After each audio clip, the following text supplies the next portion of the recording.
It follows మూవీలోకి వెళ్ళిపోతే Annie అనే అమ్మాయి ఏదో దయ్యం వెంబడ పడుతున్నట్టు పిచ్చి పట్టినట్టు అటు ఇటు ఉరుకుతూ ఉంటుంది. ఆమె కార్ తీసుకొని బీచ్కి పోతుంది. నెక్స్ట్ డే చూస్తే ఆమె అదే బీచ్లో చచ్చిపోయి పడి ఉంటుంది. ఇక్కడ సీన్ కట్ అయ్యి మూవీ మొత్తం ఒక ఫ్యామిలీ మీదకి షిఫ్ట్ అవుతుంది. ఆ ఫ్యామిలీలో ఇద్దరు సిస్టర్స్, ఒక ఆమె పేరు జై, ఒక ఆమె పేరు కెల్లీ. జై వాళ్ళ ఫ్రెండ్ పేరు యారా, అట్లనే వాళ్ళ తమ్ముని పేరు పాల్. జైకి ఒక బాయ్ ఫ్రెండ్ కూడా ఉన్నాడు, ఆయన పేరు హ్యూ. వాళ్ళ బాయ్ ఫ్రెండ్తో కలిసి మూవీకి వెళ్తుంది. వాళ్ళిద్దరూ థియేటర్లో ఒక గేమ్ ఆడతారు. ఆ గేమ్ వల్ల హ్యూకి ఒక అమ్మాయి ఎల్లో డ్రెస్లో కనిపించిందని అనిపిస్తుంది, కానీ జైకి మాత్రం ఏం కనిపించదు. హ్యూ భయపడి జైని తీసుకొని దూరం ఒక రెస్టారెంట్కి తీసుకెళ్తాడు. ఆ రెస్టారెంట్లో ఉన్నప్పుడు ఒక మనిషి వీళ్ళ వైపే వస్తున్నట్టు కనిపిస్తుంది. తర్వాత రోజు రాత్రి మళ్ళీ వాళ్ళిద్దరు కలుస్తారు. హ్యూ జైని తీసుకొని ఎక్కడికో దూరం తీసుకుపోతాడు, ఓవర్ లేని దగ్గరికి. ఇంకా వాళ్ళు ఓవర్ లేని జగ చూసుకొని అక్కడ వాళ్ళిద్దరు కలిసి కార్లో వేసుకుంటారు. దాని తర్వాత హ్యూ జైని క్లోరోఫామ్తో బేవోజ్ చేసేస్తాడు. జై లేచి చూసేసరికి ఒక కుర్చీ మీద కట్టేసి పడి ఉంటుంది. అప్పుడు హ్యూ జైతో ఇట్లా అంటాడు, నా మీద ఒక కర్స్ ఉంది, ఆ కర్స్ని సెక్స్ చేస్తే వేరే వాళ్ళకి ట్రాన్స్ఫర్ అయిపోతుంది. ఆ కర్స్ ఏంటంటే ఒక ఎంటిటీ మనల్ని ఫాలో అవుతుంటుంది. ఒకవేళ మనం దానికి దొరికినామంటే అది మనల్ని చంపేస్తుంది. ఆ ఎంటిటీ ఏ మనిషి రూపంలోనైనా మారచ్చు. అది చాలా స్లోగా వస్తుంది, అట్లనే నడుచుకుంటా మాత్రమే వస్తుంది. ఒకవేళ దాని నుంచి దూరం వెళ్ళిపోతే మనం కొంచెం సమయం వరకు సేఫ్గా ఉండొచ్చు. ఈ ఎంటిటీని ఎవరి మీద ఎవరైతే కర్స్ ఉందో వాళ్ళు మాత్రమే చూడగలుగుతారు, అట్లనే ఎవరి మీద ముందు ఉండేనో వాళ్ళు కూడా చూడగలుగుతారు. ఒకవేళ ఈ కర్స్ ట్రాన్స్ఫర్ చేయాలంటే మనం వేరే వాళ్ళతో సెక్స్ చేయాలి. ఒకవేళ ఈ ఎంటిటీ ఎవరినైతే కర్స్ ఉందో వాళ్ళని చంపేస్తే ముందు ఎవరిదైతే కర్స్ ఉందో వాళ్ళ మీదకి వెళ్తుంది. వాళ్ళు మాట్లాడుతున్నప్పుడు ఒక బట్టలు లేని అమ్మాయి వీళ్ళ వైపే వస్తుంది. హ్యూ దాన్ని చూపిస్తూ ఇదే ఆ ఎంటిటీ అని చెప్తాడు. హ్యూ జైని అక్కడ నుంచి తీసుకుపోయి వాళ్ళ ఇంటికాడ పడేసి వెళ్ళిపోతాడు. నెక్స్ట్ సీన్లో జై వాళ్ళ ఇంటికి పోలీస్ వాళ్ళు వస్తారు. ఆ పోలీస్ వాళ్ళకి తను కంప్లైంట్ ఇస్తుంది హ్యూ గురించి. నెక్స్ట్ డే జై బాత్రూంలో తన బాడీని చెక్ చేసుకుంటుంటుంది. అప్పుడు కిటికీలో నుంచి ఒక రెడ్ బాల్ వచ్చి లోపల పడుతుంది. అప్పుడు జై విండో నుంచి బయటికి చూస్తుంది, కానీ ఆమెకు వాళ్ళు కనపడరు. కానీ మనకు మాత్రం ఒక రెడ్ డ్రెస్లో ఒక పోరోడు కనబడతాడు. సేమ్ డే స్కూల్లో జైకి ఒక ముసలామె ఆమె వైపు వస్తున్నట్టు కనిపిస్తుంది. ఆ ముసలామె జైకి తప్ప ఎవరికి కనబడతలేరు కాబట్టి అదే ఎంటిటీ అని కన్ఫర్మ్ అవుతుంది. జై భయపడి అక్కడి నుంచి వాళ్ళ సిస్టర్ అయిన కెల్లీ దగ్గరికి వెళ్ళిపోతుంది. ఆమె దీని గురించి అంతా చెప్తుంది వాళ్ళకి. ఇదంతా విని పాల్ ఇంకా యారా ఆ రోజు రాత్రి అక్కడనే ఉందామని డిసైడ్ అవుతారు. పాల్ ఇంకా జై మాట్లాడుతుంటే అప్పుడు ఒక హాఫ్ నెక్డ్ అమ్మాయి కనిపిస్తుంది. ఆమె టాయిలెట్ పోసుకుంటూ వాళ్ళ వైపు వస్తుంది చూసి తను భయపడి పైకి కొరుకుతుంది. తనతో పాటు పాల్, కెల్లీ, యారా కూడా వస్తారు పైకి. జైకి యారా వెనకాల టాల్ అండ్ బ్లైండ్ పర్సన్ కనిపిస్తాడు. ఆ బ్లైండ్ పర్సన్ జై వైపే వస్తుంటే జై భయపడి ఇంట్లో నుంచి సైకిల్ తీసుకొని ఉరికిపోతుంది. అది ఒట్టి జైకి మాత్రం కనిపిస్తుంది కాబట్టి మిగతా వాళ్ళకి ఏం అర్థం కాకుండా వాళ్ళు ఎంబడ వీళ్ళు కూడా వెళ్తారు. నెక్స్ట్ సీన్లో మనకి గ్రెగ్ అనే పర్సన్ కనిపిస్తాడు. ఆయన జై వాళ్ళ ఎక్స్. జైని ఆ పరిస్థితిలో చూసి ఏదో ఒక హెల్ప్ చేద్దామని అనుకుంటాడు. నెక్స్ట్ డే ఈ ఐదుగురు కలిసి హ్యూ వాళ్ళ పాత ఇంటికి వెళ్తారు. అక్కడ హ్యూది ఒక స్కూల్ ఫోటో దొరుకుతుంది. ఆ ఫోటో బట్టి ఆ స్కూల్కి పోతారు. అక్కడ హ్యూ గురించి మొత్తం ఇన్ఫర్మేషన్ తెలుసుకుంటారు.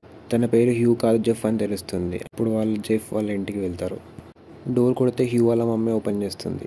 హ్యూ వాళ్ళ మమ్మీని చూడగానే జైకి ఒకటి అర్థమవుతుంది. ఫస్ట్ టైం తను ఎంటిటీని చూసినప్పుడు హ్యూ వాళ్ళ మమ్మీ రూపం ధరించింది అది. అప్పుడు వీళ్ళందరూ హ్యూని కలుస్తారు. వాళ్ళు హ్యూని ఈ కర్స్ గురించి అడుగుతారు. హ్యూ ఏమంటాడంటే ఈ కర్స్ నాకు ఎప్పుడు తాకిందంటే నేను ఒక అమ్మాయితో వన్ నైట్ స్టాండ్ చేసినప్పుడు నాకు ఈ కర్స్ తాకింది. ఈ కర్స్ నుంచి తప్పించుకోవాలంటే మనం వేరే వాళ్ళకి ట్రాన్స్ఫర్ చేయాలి. ఆ కర్స్ ట్రాన్స్ఫర్ చేయాలంటే మనం వేరే వాళ్ళతో సెక్స్ చేయాలి. మనం వేరే వాళ్ళతో సెక్స్ చేసినప్పుడు ఆ కర్స్ మన నుంచి వేరే వాళ్ళకి ట్రాన్స్ఫర్ అవుతుంది అని వాళ్ళకి చెప్తాడు. దీని తర్వాత గ్రెగ్ ఆ నలుగురిని తీసుకొని ఫ్యామిలీ లేక్ హౌస్కి తీసుకుపోతాడు, ఆ ఎంటిటీ నుంచి ఆమె కాపాడుకోవడానికి. అక్కడ జైకి రివాల్వర్ ఎట్లా యూజ్ చేయాలో నేర్పిస్తాడు.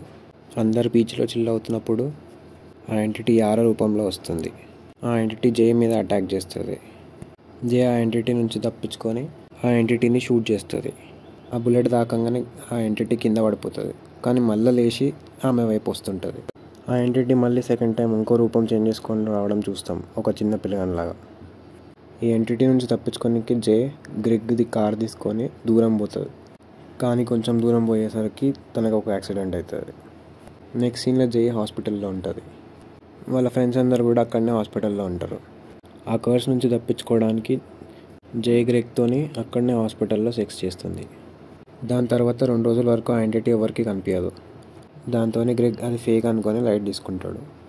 కానీ జే గ్రెగ్ని కాపాడాలని అనుకుంటుంది. ఒకరోజు రాత్రి గ్రెగ్ వైట్ బట్టలతో వాళ్ళ ఇంటికి పోవడం జే చూస్తుంది. జే ఇంకా అది ఎంటిటీ అనే ఫిక్స్ అయిపోయి గ్రెగ్కి కాల్ చేస్తుంది. కానీ ఎవరు లిఫ్ట్ చేయరు. ఆ ఎంటిటీ గ్రెగ్ వాళ్ళ మమ్మీ రూపంలో మారి గ్రెగ్ని చంపేస్తుంది. దాంతో ఆ కర్స్ మళ్ళీ జేకి ట్రాన్స్ఫర్ అవుతుంది. జే వచ్చి చూసేసరికి గ్రెగ్ చచ్చిపోయి ఉంటాడు. జే మళ్ళీ తప్పించుకోవడానికి ఒక కార్ తీసుకొని దూరం వెళ్ళిపోతుంది. ఇక్కడ సీన్ చేంజ్ అయ్యి జే మళ్ళీ వాళ్ళ ఇంట్లో కనిపిస్తుంది పాల్తోని. పాల్ జైతోని సెక్స్ చేసి ఆ కర్స్ని తన మీదకి వేసుకుందామని అనుకుంటాడు. కానీ జై వద్దని చెప్తుంది. అయితే వాళ్ళందరూ కలిసి ఆ ఎంటిటీని చంపేద్దామని అనుకుంటారు. వాళ్ళు ఆ ఎంటిటీని నీళ్ళలో పడేసి షాక్ ఇస్తే చచ్చిపోతుందేమో అని ప్లాన్ వేస్తారు. ఇంటి నుంచి బయటికి వెళ్ళేటప్పుడు ఇంటి పైన ఒక బట్టలు లేని మనిషి కనిపిస్తాడు. అది ఎంటిటీ అయి ఉండొచ్చు. వాళ్ళందరూ స్విమ్మింగ్ పూల్ కాడికి పోతారు. జై స్విమ్మింగ్ పూల్ లోపలికి పోతుంది. వాళ్ళందరూ ఎక్విప్మెంట్స్ని సెట్ చేసుకుంటారు. అప్పుడు ఆ ఎంటిటీ అక్కడికి జేకి వాళ్ళ డాడీ రూపంలో వస్తుంది. ఆ ఎంటిటీ పూల్లోకి రాకుండా అక్కడున్న ఎలక్ట్రికల్ థింగ్స్ అన్నిటినీ పూల్లో తన మీద ఇస్తుంది. ఆ ఎంటిటీ ఉట్టి జైకి తప్ప ఎవరికి కనిపించదు కాబట్టి పాల్ అందాజాతోని దాంతోని షూట్ చేస్తాడు. ఆ బుల్లెట్ యారా కాల్కి తగులుతుంది. పాల్ మళ్ళీ అందాజాతోని ఆ ఎంటిటీ మీద టవల్ వేస్తాడు. ఆ టవల్ దాని మీద వేసినందుకు ఆ షేప్ కనపడుతుంది. దాంతో పాల్ ఆ ఎంటిటీని షూట్ చేస్తాడు. అప్పుడు ఆ ఎంటిటీ పూల్లో పడిపోతుంది.